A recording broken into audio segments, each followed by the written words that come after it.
నమస్తే, నేను మీ ఈశ్వర్. E6 న్యూస్కి స్వాగతం. వార్తల్లోని ముఖ్య అంశాలు.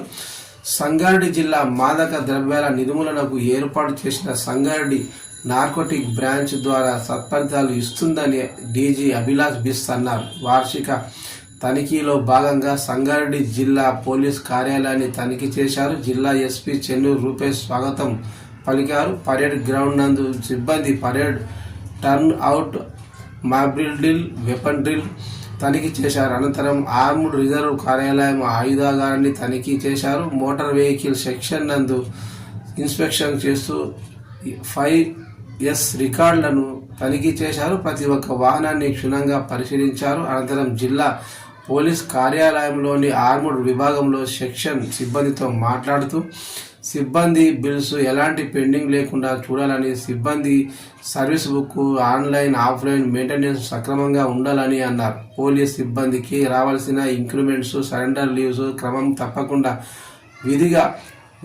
విధంగా చూడాలని అన్నారు. అనంతరం కాన్ఫరెన్స్ హాల్ నందు జిల్లా అధికారులతో ఏర్పాటు చేసిన సమావేశంలో జిల్లా ఎస్పీ చెన్నూరు రూపేష్ మాట్లాడుతూ గత సంవత్సరంలో జరిగిన క్రైమ్ నేరాల నివృత్తికి జిల్లా పోలీస్ శాఖ తీసుకున్న చర్యలు, మాదక ద్రవ్యాల నిర్మూలనకు ఏర్పాటు చేసిన ఎస్నాబ్ ట్రాఫిక్ రద్దీ నివారణకు తీసుకున్న చర్యల గురించి డీజీకి వివరించారు. అనంతరం డీజీ అభిలాష్ బిస్ మాట్లాడుతూ సిబ్బంది కొరత ఉన్నప్పటికీ జిల్లా యంత్రాంగం మంచి ఫలితాలను తీసుకురావడం జరిగిందని, జిల్లా పోలీసుల పనితీరు అభినందించారు.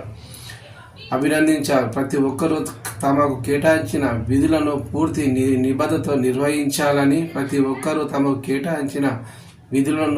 నిబద్ధతతో నిర్వహించాలని కోరారు,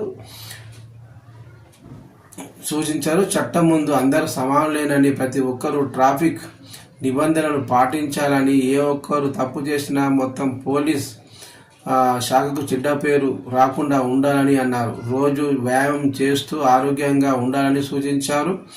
ఈ కార్యక్రమంలో గౌరవ మల్టీ జోన్ సెకండ్ ఐజీ వి సత్యనారాయణ, అదనపు అడ్మిన్ ఏ సంజయరావు, డిటిసి అదనపు ఎస్పీ శ్రీనివాసరావు, అడ్మినిస్ట్రేటివ్ అధికారి ఈ కళ్యాణి, డిఎస్పీలు సత్యయ్య గౌడ్, రవీందర్ రెడ్డి, రామ్మోహన్ రెడ్డి, వెంకరెడ్డి, జిల్లా ఇన్స్పెక్టర్ ఆర్ఐలు తదితరులు పాల్గొన్నారు.